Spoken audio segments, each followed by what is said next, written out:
우리가 살고 있는 이 세상은 마치 광야와 같아서 여러 가지 눈에 보이는 것으로 우리에게 두려움을 줘요. 그러나 하나님만 의지하고 나가면 아무것도 염려할 것이 없다고 말씀하십니다. 하나님께서 말씀하신 것은 그대로 이루어져요. 그러면 우리가 이 세상에 사는 동안에 눈에 보이는 것으로, 귀에 들리는 것으로, 손에 잡을 수 있는 것으로 얼마나 염려하고 두려워하고 낙심을 합니까? 낭망을 하죠.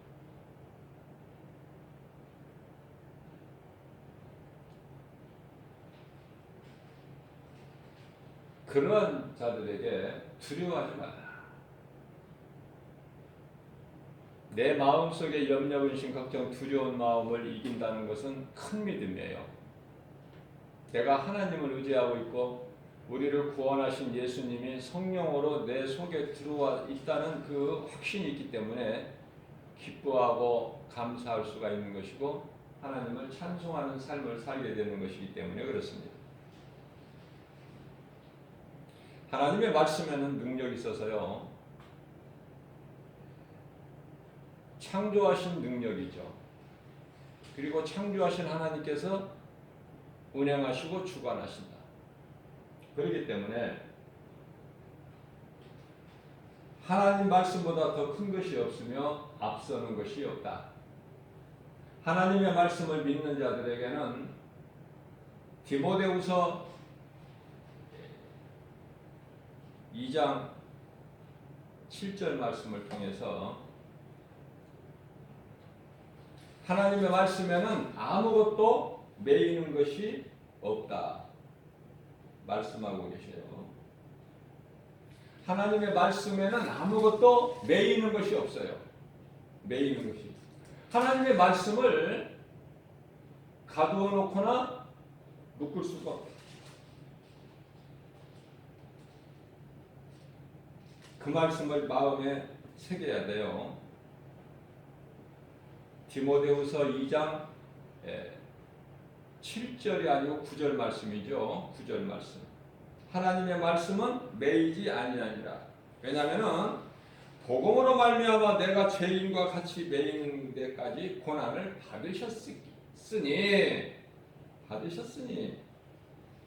고난을 받으셨으나 하나님의 말씀은 매이지 아니하니라.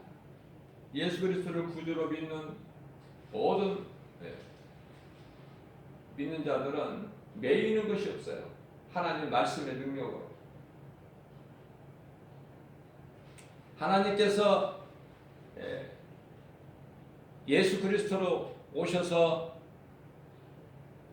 죄인과 같이 매이는 데까지 고난을 다 받으셨어요.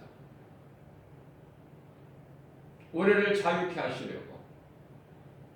어떤 것으로도 우리를 묶을 수가 없다. 그것이 곧 진리요 하나님의 말씀이요 능력인 것입니다.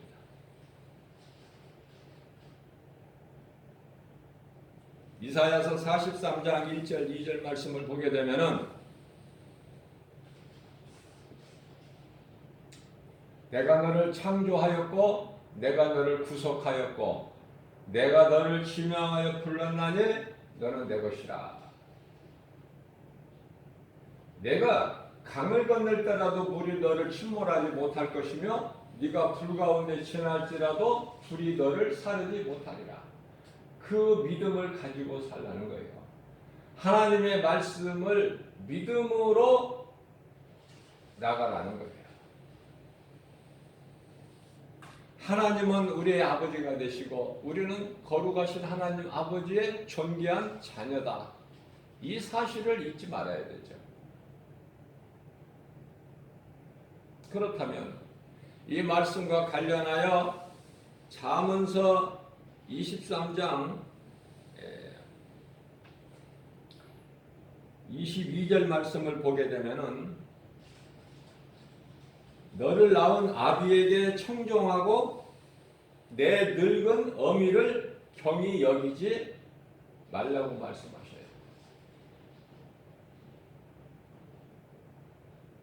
너를 낳은 아비에게 청종하고 아비의 말을 들으라는 거예요. 그리고 내 늙은 어미를 경히 여기지 말라. 무슨 말씀이냐면은 하나님은 우리 아버지가 되셔요. 누가복음 15장에 나오는 탕자의 비유에서 하나님을 아버지로 비유해서 나오시죠. 말씀하고 있죠. 하나님을 아버지로 비유해서 우리가 알 수 있게, 알기 쉽게. 자, 그래서 잠언서 23장 24절에서는 의인의 아버지, 아비라고 나오는데요. 의인의 아비. 그러니까 그 믿음으로 사는 자녀들을 둔 아비죠. 물론 아비 하면은 어머니까지도 다 포함되는 거죠. 자, 아비가 크게 즐거울 것은 자식이 공부 잘해서 돈 많이 벌어서 출세하고 성공하고 재물 부귀 영화 누리는 것으로 아비가 기뻐하는 것이 아니란 말씀이에요. 하나님께서는. 그럼 어떤 자를 기뻐하시느냐면 아비가 크게 즐거울 것이 뭐예요? 믿음을 가진 자녀를 낳았을 때, 그 낳은 자식의 믿음이 있을 때, 아비가 지혜로운 자식을 낳은 자는 부모를 즐겁게 하기 때문에 그래요. 부모는 무엇으로 즐거운가? 자식은 무엇으로 부모 마음을 즐겁게 할 수 있는가? 믿음. 요한 3서 4절에서도 말씀하고 계셔요. 자녀가 믿음으로 경건하게 믿음으로 산다는 소식을 들었을 때에 부모는 기뻐하는 거예요. 자, 여기에서 이 부모는 하나님을 뜻하는 거예요. 궁극적으로는.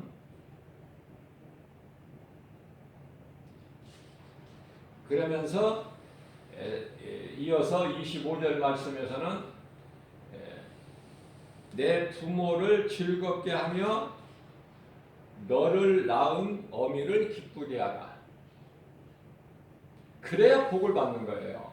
그래야 되어지는 거예요. 모든 것이. 다시 말씀드립니다. 하나님은 우리 아버지예요. 우리 아버지. 성령님은 마치 꼭 어머니와 같은 분이에요. 따뜻함이 있어요. 아버지는 무서워요.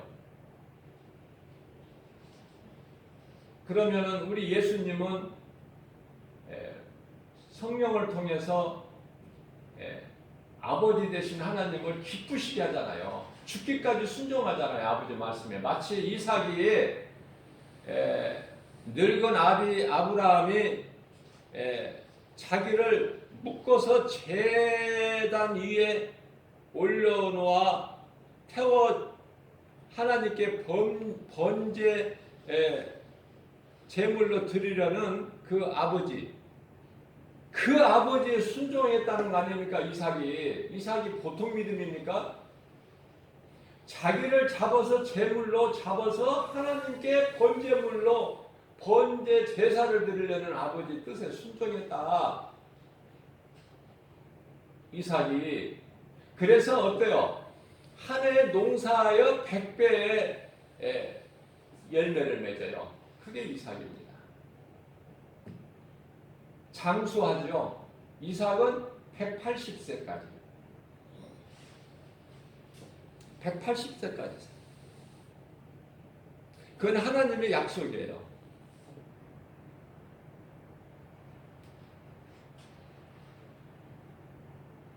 에베소서 6장 장에서도 말씀하고 있지만은 1절서부터 이하의 말씀을 보면은 자식은 부모를 공경하고 순종할 때, 부모 마음을 기쁘게 할 때 자식이 이 땅에서 복을 받고 장수하리라 말씀을 하셔요.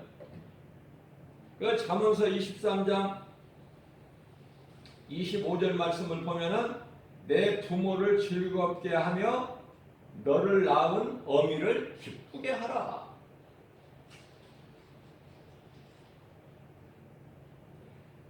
하나님의 자녀된 우리 모두는 하나님 마음을 기쁘게 할 때,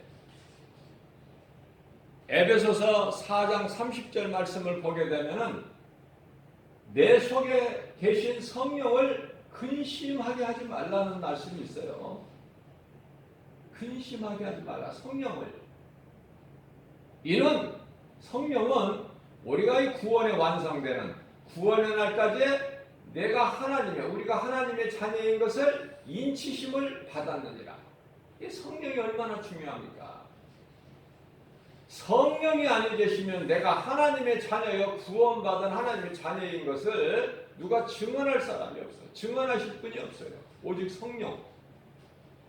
내가 믿음으로 행하고 아버지 뜻, 다시 말하면 하나님의 뜻을 자녀된 우리가 순종하고 행함으로 나갈 때 하나님이 마음이 기뻐하신 거예요. 하나님만 기뻐하십니까? 우리를 위하여 죽기까지 순종하신 예수님의 십자가 보혈의 공로가 헛되지 않는 거예요. 우리를 핏값을 주고 사신 예수님께. 그게 예수님에 대한 그 은혜와 사랑에 대한 보답이 뭐예요? 믿음 아닙니까? 믿음. 우리가 다른 걸로 무얼로 갚을 수 있습니까? 믿음. 그럴 때 성령께서 기뻐하시는 거예요.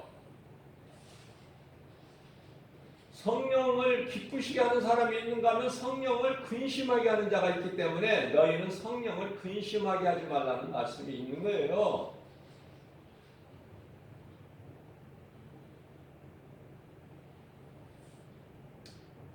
우리가 살고 있는 이 세상이 얼마나 두려움을 많이 줍니까? 그러나 하나님만 의지하고 나가게 되면 아무것도 염려할 것이 없다.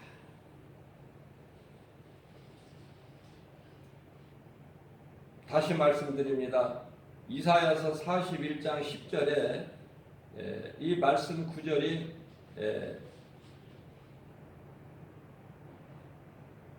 이 성부가 걸려있는 가정들이 있어요. 그걸 걸어놓는 것에 끝나지 않고 그 말씀을 내 마음속에 담아야 돼요. 두려워하지 마라. 이사야서 41장 10절. 두려워하지 마라. 내가 너와 함께함이라. 놀라지 말라. 나는 내 하나님이 됨이라. 내가 너를 굳세게 하리라. 참으로 내가 너를 도와주리라. 참으로 나의 의로운 오른손으로 너를 붙들리라. 아니 이 말씀이 좀 길잖아요. 이것을 이 액자에다가 기록하려면 얼마나 그 액자가 커야 돼? 응? 얼마나 이 거추장스러워. 큰 액자에다가 이 기록된 말씀을 걸어 두려면 우리는요 이 말씀을 어디에다 보관해 놓는 게 아니에요. 내 것이 돼야 돼. 내 것. 내 것으로 내가 받아서 사용하고 누릴 수 있어야 그 사람에게 하나님 그 말씀이 임하는 거예요. 능력이 나타나는 거예요. 하나님 말씀의 능력이. 이 복잡하고 거추장스러운 큰 액자, 하나님 말씀이 기록된 액자를 그렇게 하려면 얼마나 복잡합니까? 번거롭고. 그 말씀을 내가 이 말씀이 믿어지는 자의 마음속에 새겨버리면 얼마나 간단해요? 언제나 어디서나 길을 걸 때나 앉을 때나 설 때나. 응?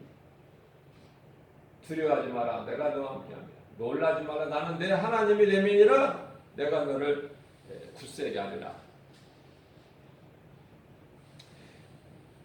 참으로 내가 너를 도와줄 거야. 참으로 나의 의로운 오른손으로 너를 붙들어 줄 거거든. 이 말씀으로 위로가 되는 거 아닙니까? 힘을 얻는 거잖아요. 이 말씀을 아는 자와 모르는 자가 얼마나 차이가 납니까? 이 말씀을 아는 자와 또 아는 데서 끝나는 것이 아니라 액자에다 걸어놓는 것이 아니라 보관하는 것이 아니라 성경에 기록된 하나님의 말씀을 성경에 있는 것으로 알면 됩니까? 그것으로 내 속에다가 막 넣어야죠. 내 속에다 다 담아야 되잖아요. 그것이 질그릇에 담긴 보화 아닙니까? 보화를 가진 질그릇. 얼마나 좋아. 우리는 질그릇과 같은 존재지만 흙으로 만들어진. 그러나 내 속에 뭐가 있어요? 우리는 뭐가 있어요? 각 사람 우리 속에 보배가 있잖아. 보배가 예수 그리스도. 예수 그리스도가 있는데 내 속에 있는데 예수 그리스도가. 그럼 예수 그리스도가 무엇으로 있어요? 내 속에 무엇으로 들어와 있어요? 무엇으로 들어와 계시냐고 말해요. 말씀으로 들어와 있잖아요. 요한복음 15장 5절이나 7절에서 너희가 내 안에 내 말이 너희 안에 그러면은 열매가 풍성히 맺어지는 거 아니야? 좋은 열매가. 그죠? 아내나 남편, 아버지와 자녀, 어머니와 자녀 이렇게 비유로 말씀하신 것은요. 우리가 크게 궁극적으로 보게 되면 다 하나님과의 관계예요. 하나님과의 관계라니까. 하나님 말씀하신 이 깊은 뜻은 큰 맥락으로 궁극적인 것은 하나님 말씀을 볼 때 크게 넓게 봐야 돼요. 왜 그러냐면 에레미야서 31장 32절 말씀을 보게 되면 하나님께서 뭐라고 하셔요? 나는 너희의 하나님 남편이다 그러셔. 나는 너희의 남편이다. 그러니까 남편 하면은 하나님과의 관계, 자녀 하면은 하나님과의 관계, 하나님은 나의 아버지가 되시고 나는 하나님의 자녀가 되는 관계, 하나님은 나의 남편이 되신다면 나는 하나님의 아내와 하나님은 나의 남편? 그것뿐입니까? 요한복음 15장 15절 말씀을 보게 되면 너희는 나의 친구다. 그렇게 말씀하시잖아요. 친구. 어찌 할 바를 모르신다니까. 우리가 연약하기 때문에. 남편이라고도 하시고 아버지라고도 하시고 친구라고도 하시고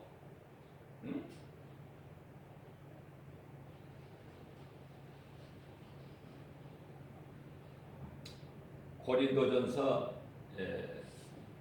7장이죠. 14절 말씀을 보게 되면 아주 정말 귀한 말씀이 기록되어 있어요. 14절 말씀을 보면은 믿지 아니하는 남편이 아내로 말미암아. 무슨 아내?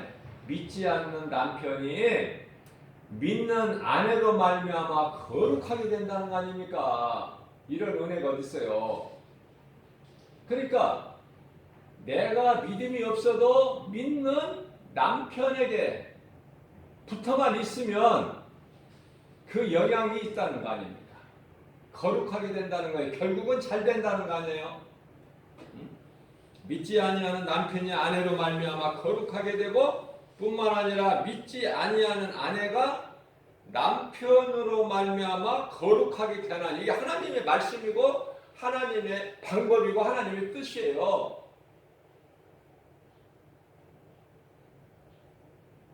그러나 남편과 아내에 당하는 이 관계가 깨져버리는 순간에 아무런 의미가 없어. 거룩하게 될 수가 없다는 거예요. 우리만 거룩하게 될 수 없는 것이 아니라 너희 자녀도 깨끗하지 못한다는 거 아닙니까? 남편과 아내의 관계가 깨져버리면. 하나님은 남편이고 우리는 아내인데 그 관계가 깨져버리게 되면은 세상이 좋아서 세상 사랑하고 하나님의 말씀을 버려버리면은, 관계가 깨져버리면은 아내와 남편만 더럽게 되는 것이 아니라 이혼을 하게 되면, 관계가 깨진다는 건 이혼이잖아요. 쉽게 이야기하면. 이혼 숫자가 요즘에는 좀 줄었다고 그래요. 그 줄어든 원인이 지난해 추석, 금년에 설 명절에 부모한테 안 갔거든. 정부에서 가지 말라고 그래서. 얼마나 좋아, 가지 말라고. 그렇지 않아도 시댁에 가기 싫은데, 다 그런 건 아니지만은 많은 사람들이 시댁에 가기 싫은데 억지로 가는 거거든. 그런데 이제 정부가 이제 이 코로나로 인하여 가지 말라고 이렇게 권면을 하고, 그러기 때문에 이제 가는 것이 부끄러운 것이지, 남들 보기에 가지 않는 것은 잘하는 거예요. 그러니까 시댁에 갔다 와서 남편과 아내가 싸우고, 그 싸우는 정도가 사니 못 사니에서 이혼을 많이 해요. 명절 끝나고 나면은. 그런데요, 그 이혼하는 수가 줄었다는 거야. 이혼하는 부부가. 이 코로나로 인해서.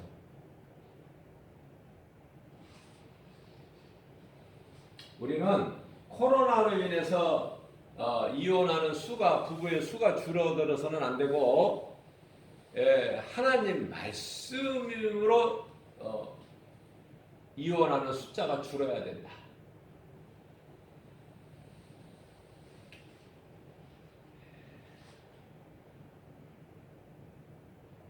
만일에 남편이 믿지 않는 남편이 믿는 아내하고 같이 살기 싫다 하면, 바꿔 말하면은 믿지 않는 아내가 믿는 남편과 같이 헤어지기를 원하면 그것은 헤어져 버리라는 거야, 우리 예수님께서.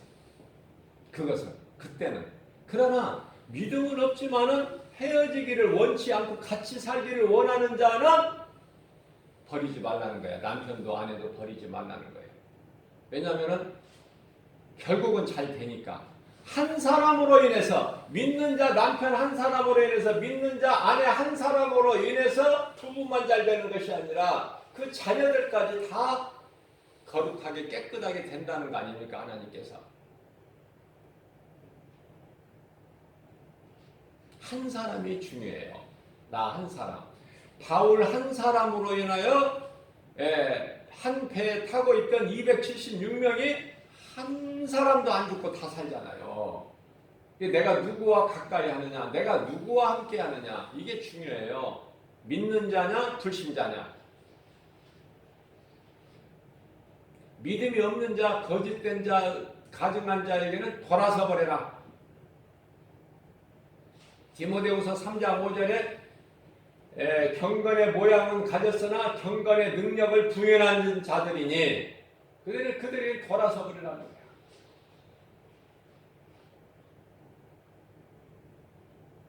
내가 예수가 그리스도인 것을 내가 그 믿음은 내가 비록 없을지라도, 믿는 아내가 좋고 믿는 남편이 좋다? 그 가정은 되어지는 가정이에요. 결국은 다 잘 된다는 거 아닙니까? 믿는 남편, 믿는 아내 한 사람으로 인해서. 어디까지 잘 돼요? 자녀들까지 잘 된다는 거야. 그러면서 고린도전서 7장 14절 말씀을 보면은, 믿지 아니하는 남편이 아내로 말미암아 거룩하게 되고 믿지 아니하는 아내가 남편으로 말미암아 거룩하게 되나니, 그렇지 아니하면, 내 말에 불순종하고 너희 생각으로, 사람의 생각으로 너희가 갈라서게 되면 너희 자녀까지도 깨끗하지 못하리니, 그러나 내 말을 듣고 순종하는 너희들뿐만 아니라 너희 자녀들까지 이제 거룩하니라 라고 말씀하고 계셔요. 하나님의 말씀을 얼마나 믿느냐가 중요해요. 얼마나 믿느냐. 디모데 후서 1장 7절 말씀입니다. 두려운 마음은 하나님께서 주신 것이 아니라고요. 하나님께서 주신 것은 능력과 사랑과 절제하는 마음을 주시는 거예요. 그러니까 마귀가 주는 것인지 하나님께서 주시는 것인지를 분별할 수가 있어야 돼요. 그걸 보고 영분별의 능력이라 그래요. 영분별의 능력.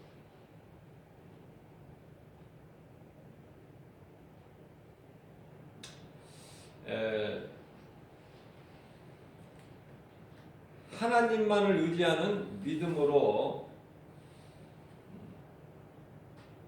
살 수 있다. 어디에서? 광야에서. 다시 말하면은 이 세상을 살아갈 때 하나님 말씀만을 의지할 때 그 믿음으로 살 수 있는 거예요. 광야는 다시 말하면 내 힘으로 살 수 없는 곳이기 때문에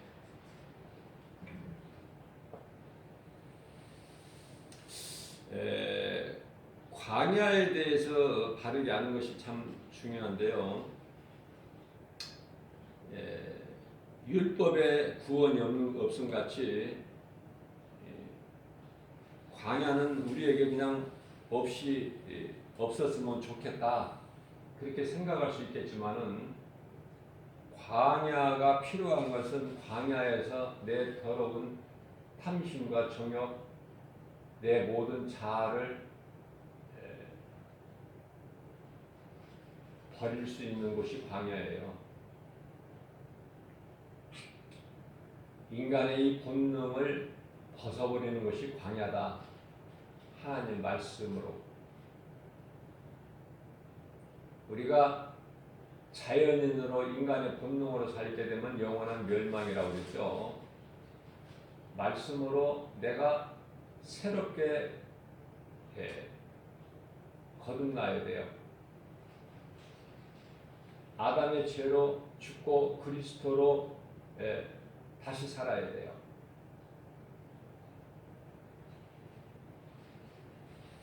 그런 자만이 약속된 가나안 땅에 들어가는데 이 가나안은 영이신 하나님과 영원히 함께 살 수 있는 천국을 말씀하는 거예요. 천국을 의미하는 거예요. 영원한 나라.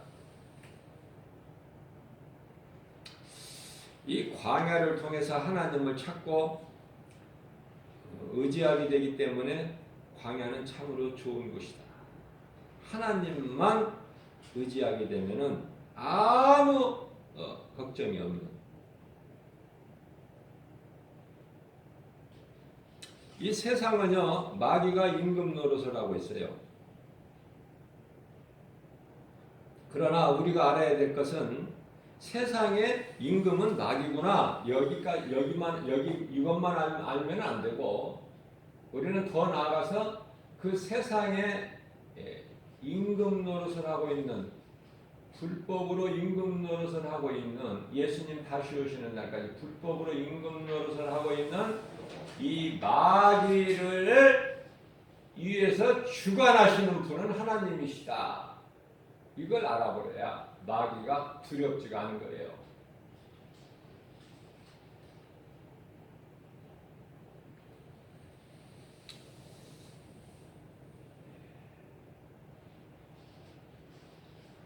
그렇기 때문에 예수 이름 권세로 나가는 거야. 예수 명함 가지고. 빌립보서 2장 10절에 하늘에 있는 권세자들이나 땅에 있는 권세자들이나 땅 아래에 있는 권세자들 모두가 뭐 임금이든 뭐든 권세자들이 다 포함합니다. 예수 이름 앞에 무릎을 꿇게 하셨다니까 이 하나님께서. 창조주 하나님께서. 그러니 어느 곳으로 가든지 내가 무슨 말을 하든지 무슨 일을 행하든지 예수 이름으로 하라는 거 아닙니까? 예수 이름으로. 무슨 말이나 일이나.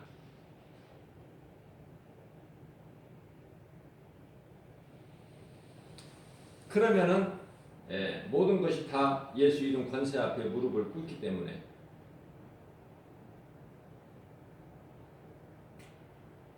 골로새서 3장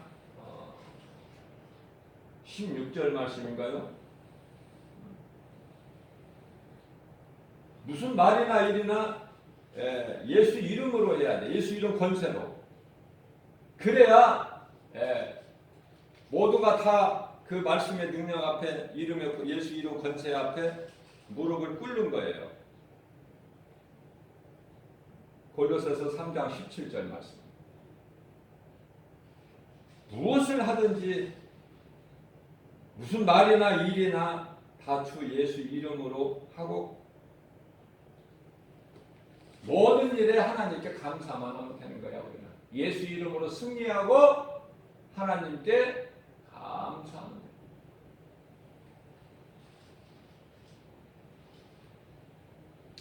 요한복음 14장 27절 말씀입니다.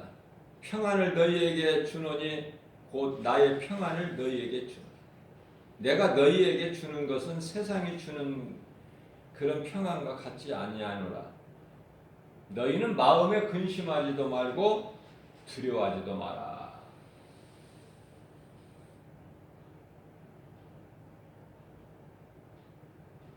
그러시면서 요한복음 16장 33절에서는 내가 세상을 다 이겼다.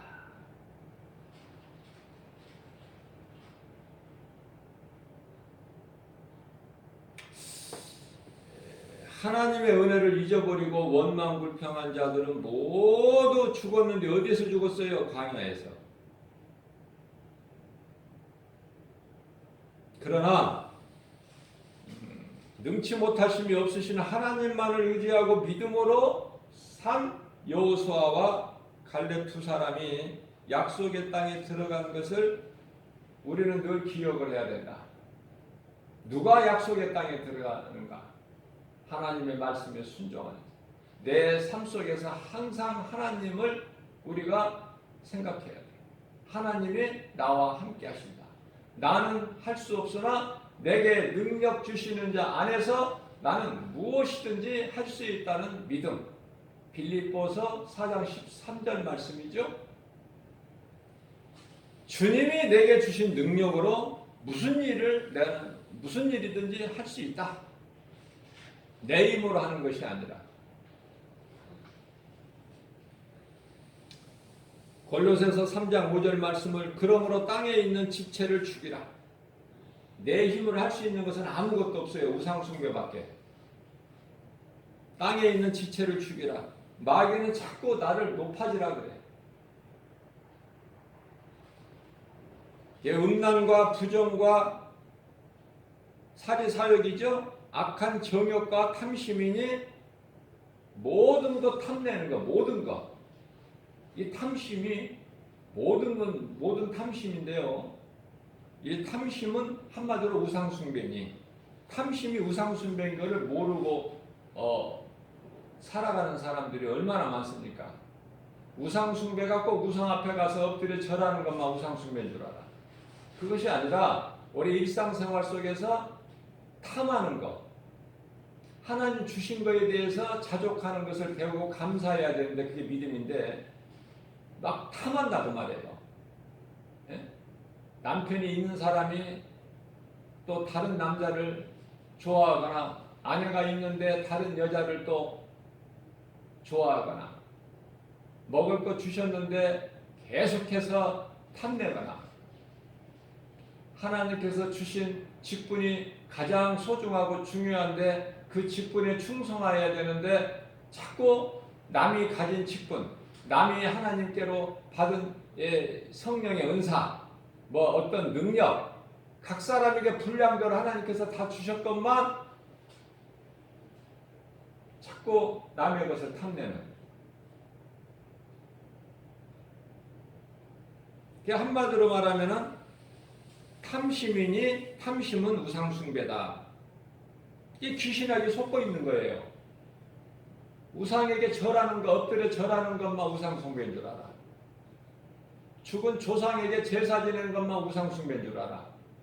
그런 거 말고 그런 것은 그건 기본이고 우리 일상생활 속에서 하나님의 말씀을 떠나 세상을 사랑하는 자체가 우상숭배니 세상은 탐심과 정욕 아닙니까? 그래서 사도 바울은 갈라디아서 5장 24절에서 나는 탐심과 정욕을 십자가에 못 박는다고 탐심과 정욕을 못 박는다. 그것을 내가 죽이지 않고서는 하나님의 말씀 따라 살 수가 없기 때문에 그래서 갈라디아서 5장 22절 말씀은 악은 죄는 어떤 모양이라도 멀리하고 버려버리는 거예요. 불신자들하고도 가까이 할 필요도 없지만은 거짓된 자 이단에 빠진 자들하고도 가까이 하면 안 돼. 한두 번 충고한 후에는 버려버려라. 멀리하라. 하나님께서 주신 복과 평안은요. 하나님의 말씀에 순종하는 자가 누리게 되는 거예요. 하나님은 모든 문제 해결자시기 때문에 죽은 자도 살리시는 거야. 불치의 병. 날 때부터 걷지 못한 자. 날 때부터 소경된 자를 고치시고 뿐만 아니라 38년 된 병자도 고쳐버리시는 능치 못함이 없으신 하나님을 나의 주인으로 모시고 살면은 그러한 자들은 평안한 거예요. 염려할 것이 없어요.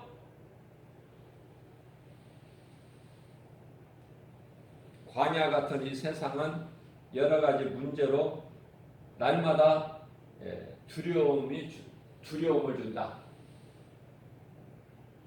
그러나 그걸 이겨버릴 수 있는 것이 두려움을 이길 수 있는 것이 하나님의 말씀의 능력이고 그 말씀을 믿는 믿음이다. 요한일서 5장 4절 말씀이죠.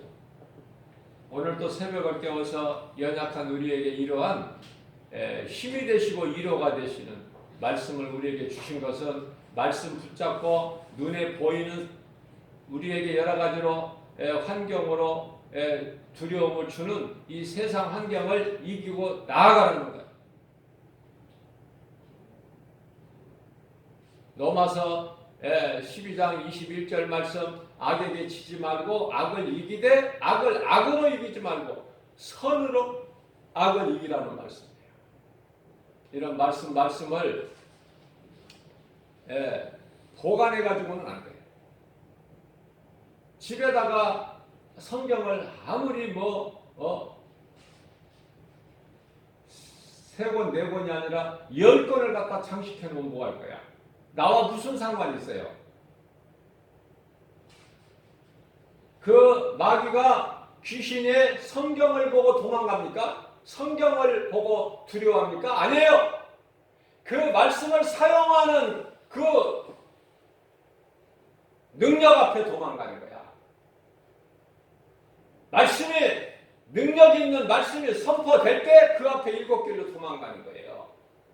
성경이 몇 권 있고 많이 갖다가 장식해놓고 보관해놓고 무슨 소용이 있어?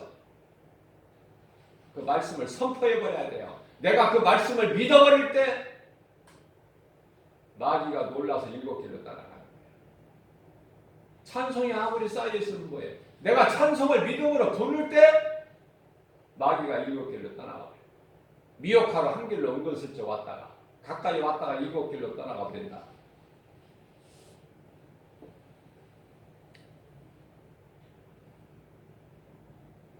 순종하는 자가 돼야 돼. 순종. 우리가 광야 같은 이 세상을 사는 동안에 하나님 말씀을 순종하고 나가야죠.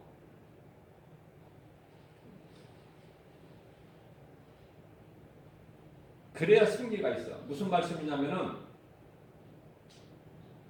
아무리 여호수아라 하더라도 모세의 종 여호수아라 하더라도 좌로나 우로나 치우치지 않고 하나님 계명 말씀에 순종하는 여호수아라 할지라도 그 어마어마한 여리고성을 점령할 때 하나님께서 그 견고한 성이 무너지게 하셨지.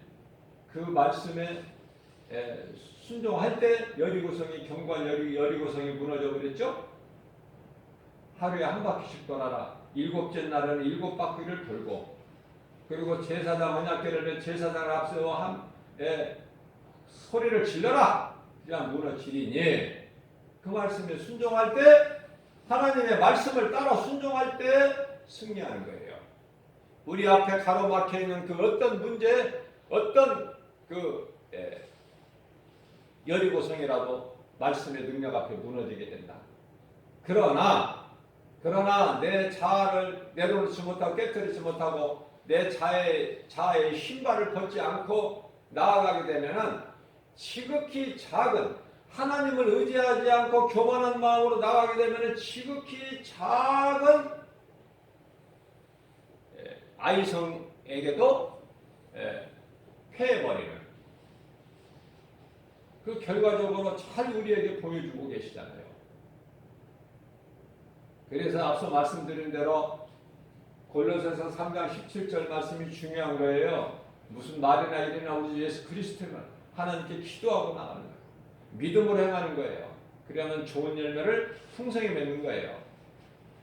이러한 하나님 말씀의 능력으로 우리가 열매를 맺고 하나님께 영광과 기쁨이 되면 하나님을 사랑하는 자들에게 성령을 통해서 주시는 모든 복과 평안을 풍성히 누리고 사는 저와 여러분들 되시기를 주님의 이름으로 축복합니다.